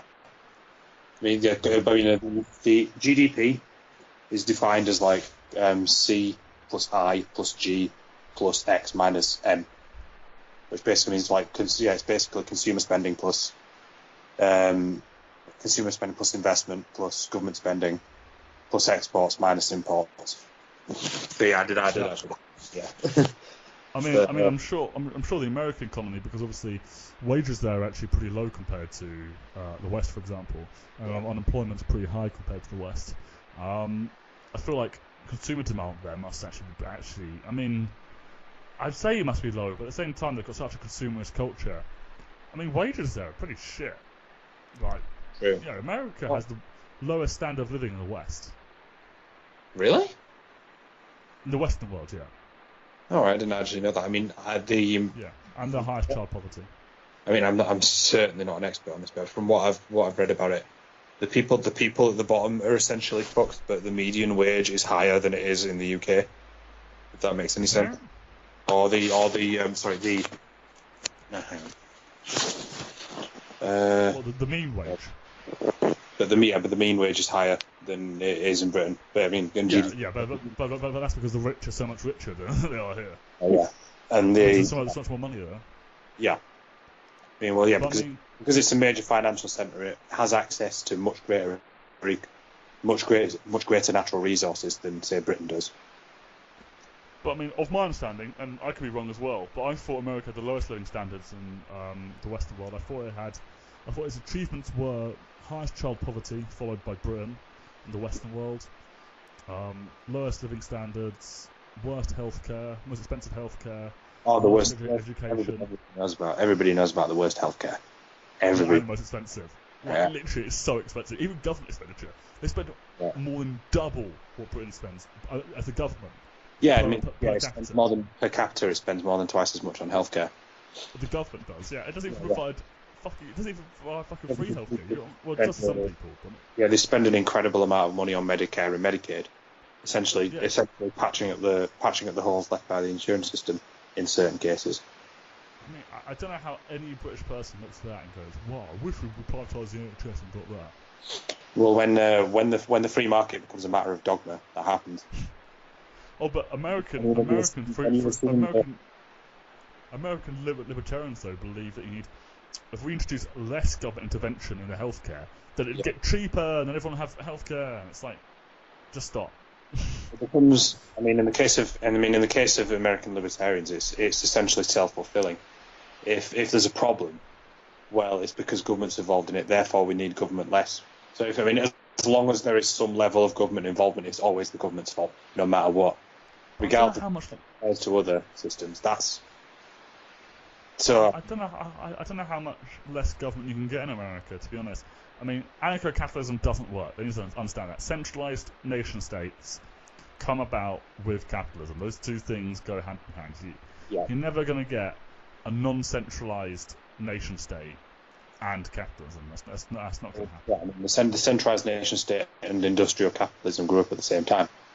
Yeah. Because they will always exist. You'll never decentralize a nation and get rid of the nation-state and still have capitalism. You can decentralize and go to feudalism if you want, and you can decentralize and go into like anarchism if they want, like anarcho-capitalism, like anarcho-communism. Sorry, like actual anarchism, not anarcho-capitalism. I mean, I'm not saying those two systems. We'll have a debate on if those two systems can work or not, but you're not gonna have. But I mean, I don't know. I think the anarcho-capitalism and libertarianism is a very idealist ideology, and it's not particularly materialist. They don't really look at facts or look at material conditions or look at historical, look at history. It's just all about the idea, isn't it? Well, from their perspective, what they're looking at is the thing they fear the most is the monopolization of power, and there's nothing that represents the monopolization of power more than the state. And they think that if somehow we get rid of the state, you get rid of that power. That somehow you could abolish power by doing that. I mean, it's a cute idea, but the reality is that it simply gets dispersed amongst other people. Yeah, but they don't seem to have an issue with like private tyranny. But also, another thing is I have with American libertarians. They go on about how much they hate the state and shit, and how they don't like authoritarianism and all that. But then they all love the police. I'm not saying people shouldn't like the police, but if you're going on about how much you hate state power, then that's a contradiction. You can't run around with that bloody blue American flag with the thin blue line. You can't run around with that and a libertarian flag saying "Don't step on me." It's a complete contradiction. I think that would be a decent generalisation of American libertarians, although I wouldn't necessarily want to speak for any of our domestic libertarian friends who might possess a different point of view on that. Oh, like Sam Turner. So Sam Turner isn't really a libertarian. He's more of a. Say again. He was at one point, I swear. Yeah. I mean, he's more of a conservative. We should maybe bring him on. He'd be quite interesting. Yeah, I'd quite enjoy talking to him actually. I mean, I added him on Facebook the other day, and he's someone whose views are like, I don't know if I could say diametrically opposed to mine, but I'm vehemently anti-religious, and he's very, very pro-Christianity. I really don't like the idea of sort of elevating free markets almost to a level of dogma, whereas he's someone who, like I said, lauds the power of the free market in the past 30 years and supposedly reducing poverty in the developed world and all that kind of stuff. Oh yeah. We see that fucking graph, isn't it? We see a tribute to the expansion of free market policies from the late 70s onwards. You can't get that just from one graph looking at worldwide bloody poverty. I mean, if you actually look at it country by country, the vast bulk of that reduction in poverty is in China. You can hardly call free market. I know they've moved a little bit more free market, but overall it's still about 50% of the economy is nationalised. And if we're looking at Western countries that did go through neoliberalism, they've all seen a rise in poverty. Well, I mean, the thing that we saw, I mean, it was from the Heritage Foundation, but rather than simply quibbling with the source and just yelling that it's propaganda and say nothing more on it, I did write a fair few paragraphs on the matter. Well, I mean, the limitation of simply comparing one variable to another, and that seeing that because one is correlated with the other, that it's necessarily causative. I mean, it is in fact a fallacy in formal logic to say that correlation implies causation, because it doesn't. I mean, in the case of sort of the richer countries also being more, the countries with the highest GDP being more economically free, that isn't because they became richer because they were more economically free. It's because the countries that were already richer became more economically free by that metric. Well, I mean, in a sense, for people to say the West is only wealthy because of economic liberalism, it doesn't really pay much interest to colonialism and slavery that took place in those countries. Well, I mean, the main reason the West is richer is because the Industrial Revolution happened there first. Yeah, I think colonialism also has a pretty big part to play in imperialism.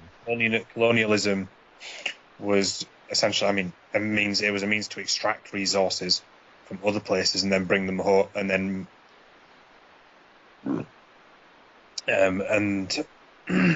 sort of feed them into the industrial economy. So I mean, it's the industrialization made empire possible, which then brought greater resources for the industrial economy, if that makes any sense. Well, you should read Vladimir Lenin's book on imperialism, the highest stage of capitalism. Because that's essentially what he says. Yeah, he just says that capitalism demands imperialism at a certain level. Eventually, it demands imperialism because of that, extracting resources and extracting value from one country and taking it to another one. Although, I mean, of course, Lenin didn't have the benefit of living in a nominally post-colonial world, did he? I mean, he lived in a world where the great capitalist powers also happened to be great empires, and therefore, empire and capitalism were going to be synonymous with one another. Yeah, but I mean, even now, I know officially there's no empires, but I mean, neo-imperialism and neo-colonialism still exists to a large extent. Yeah, There's a big difference between opening up. There's a difference between the direct extraction of a material resources exclusively to one country, and what's called mercantilism, which is the sort of economic system of the colony. Oh, I remember that. Yeah. Yeah, I mean, to say opening up markets in other countries. I mean, firstly because they can trade with anybody else. And no, I'm not talking about that. I'm talking about how in African countries you'll have a European company that will extracting natural resources, Yeah. not paying any tax to local government because their headquarters is in Ireland or something, and pay tax to a European country. And then they all bring over European workers, so they don't even really pay any locals, or not very much. Yeah. They don't really bring any money into the local economy, and they extract all the profits and they take it back to Europe. Yeah. I mean, I know what you're saying. It's not specifically to one That's country. that's private colonialism rather than sort of state colonialism, isn't it? Although obviously receives an indirect benefit from it. But you understand what I'm saying. It's still like neo-colonialism and neo-imperialism. It's not specifically done by the British government or the French government or the French government. Although those governments do still support it. For example, if one of those African countries, for example, forcibly nationalised one of those companies without paying a huge amount of money to them, then you're going to have a coup soon. America's going to install a coup, or Britain or France will install a coup, or they're going to invade you. And that happens. Look at Iran.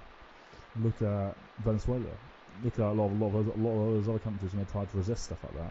So I understand what you're saying. It's not like, it's not imperialism of the past, where it's like the British government has like an army there and they're like, directly taking the resources and taking those resources back to Britain and so on. But it's still imperialism.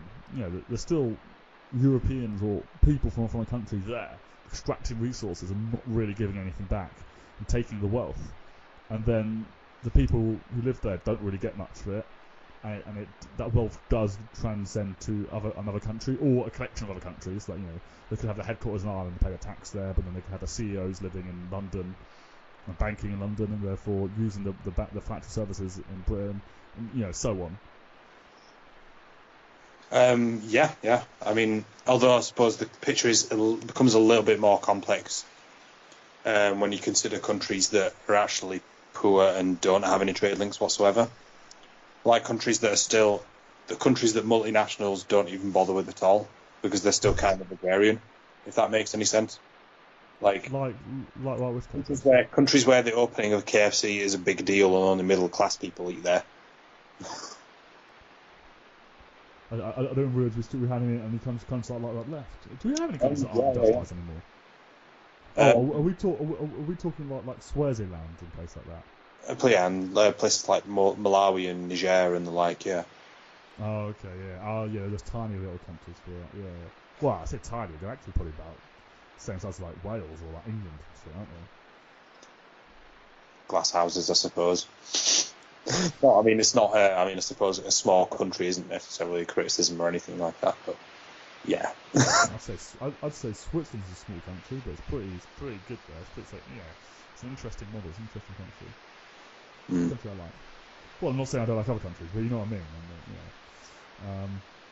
But yeah, so what I'm trying to say is that that analysation of imperialism, it still counts. That sort of that definition, defining imperialism as when one country or extracts resources from another country in order to feed the capitalism there. It might not be exactly the same as it was under Lenin's day, but it's still it's not far off. Still, as you said, it's a little bit more like private imperialism a bit, but yeah, because the resource extraction is essentially it ends up on the asset side of the balance sheet of multinationals, as opposed to say directly. Sorry, as opposed to being extracted by a state. Yeah, I know what you're saying, but then states still kind of enforce it. Well, sometimes they hire mercenaries, don't they? Was that Angola where they hired those mercenaries who went and fought the rebels who were against? It was like a company got like a private army. That's where there was some country in Africa. I think it was Angola, because it was the ex-apartheid army from South Africa, who now work as quite a big mercenary army in Africa. I think it was them who are hired by like a company in one of these another African country, not South Africa, who are having rebels and so on. Who are to be honest, I don't really know anything about it. I mean, partly because there are a lot of civil conflicts going on within Africa, so I guess you'd have to be more specific. And the other thing is, I just don't know very much about it, to be honest with you. I know a little bit about very specific things, like this is only because of the post on the Facebook group about the what was it now? The Biafran radio people posting on the group. Yeah. And I read a little bit about the Biafran War, which was essentially one tribe of people in the southeast of the country trying to secede from Nigeria. The attempt being brutally put down, and then with the people basically being treated quite poorly ever since. Yeah. I'm trying to remember the name of the tribe actually. I know who you're talking about. It's quite a big tribe in the UK because they were the most pro-British tribe in Nigeria. Yeah. I'm trying. This is going to drive it absolutely insane.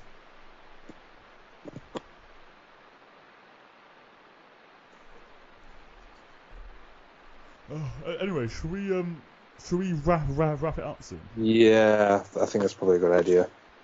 It's been about 2 hours again, almost exactly 2 hours. Oh yeah, that's right. Yeah, it was the Igbo peoples. Yeah, the G silent. Who's It's written Igbo, but it's the Igbo. Yeah, Igbo. Yeah. Because there are quite a few of our. I remember reading an article about it. Quite a few of our politicians, like Nigerian politicians in the UK, come from that background. Because when the British ruled Nigeria, they favoured them quite a bit. A lot of them felt quite betrayed during the Biafra War because Britain and France, because Britain sided with the Nigerian government and gave them support, I believe, instead of giving the people of Biafra. Yeah. They felt very betrayed by this. That's why they're posting on our page loads and stuff. Yeah. One of the worst. Stop now. I'm not going. I wouldn't dream of doing so, but. I mean, one of the worst legacies of colonialism in Africa was the separation of people according to their ethnicity, where one group is told that they're different from another group or better than another group. Yeah. And it leads to long-standing resentments. I mean, most infamously in the Congo and in Rwanda, where it eventually led to a fucking genocide. Yeah, that. I mean, Britain did that a lot instead of France and so on. It's pretty bad. Yeah. Well, the Congo Free State, as it was called, rather euphemistically. I know a bit about it. Yeah. Yeah, I mean, it was essentially directly owned by the King of Belgium, Leopold II. Oh, yeah. Genocide. The cruelty inflicted upon the natives was so infamous that it earned him a bad reputation at home, and when he died, his funeral procession was booed. I heard he was really bad. He killed more than Hitler, didn't he? I don't know about that. I mean, because the Nazis killed something like 12 million people. I think he killed more than that. I think he killed like 20 million or something. I think he killed loads. I think so. I've seen memes saying he did, so if the memes are saying so, it has to be true. Yeah, well, memes claim. I mean, the thing about mass murder is obviously that figures do become massively distorted. I mean, as somebody who's probably read a lot about the history of communism, you'll probably know.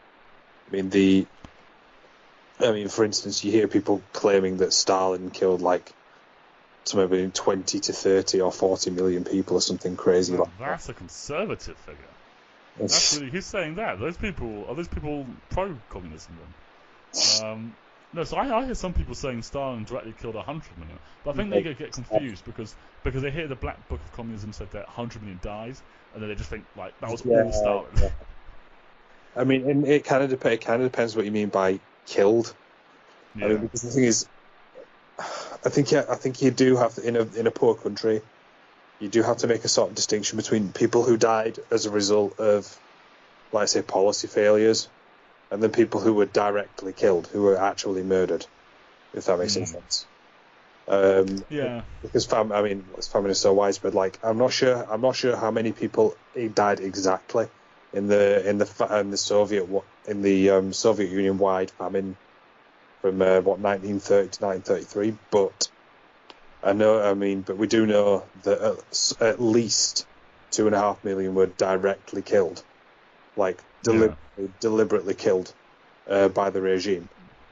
And then we also, if you count people in gulags, that's like another 500,000, is it, or something?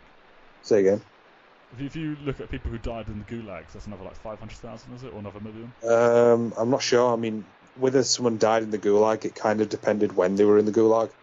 Like most people who entered the gulag survived. But I know that. That's why I said it was only about. That's why I was saying about 500,000. Because there's more people than that. If you look at the whole history of the gulags. Yeah.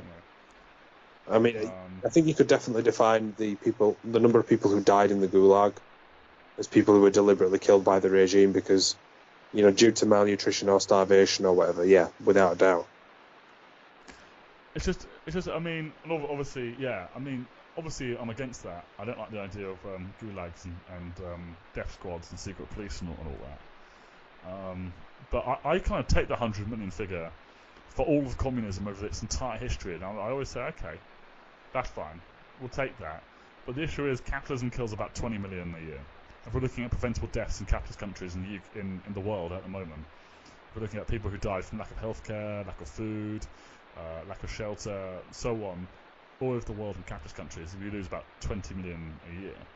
I mean, that's 100 million every 5 years. Yeah. So that means since the year 2000.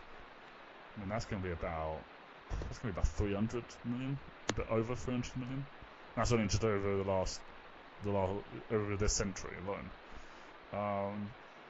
So, I mean, you could say, well, they have a bigger population. Yeah, maybe. Yeah. But then obviously. Again, I mean, there's a few sort of distinctions that you have to make. I mean, one is the per capita death rate. And then there's the number of people who actually died as a result of, say, like starvation or malnutrition-related illness. And then there's the number of people. I mean, there's a number of people who died as did they die as a result of policy failures, or did they die because they were living in places that were economically undeveloped anyway? So it's not as really as clear cut as it might seem that those deaths were due to, say, capitalist policy or anything like that. And then you've got to think about people who were deliberately killed, which is a different distinction altogether.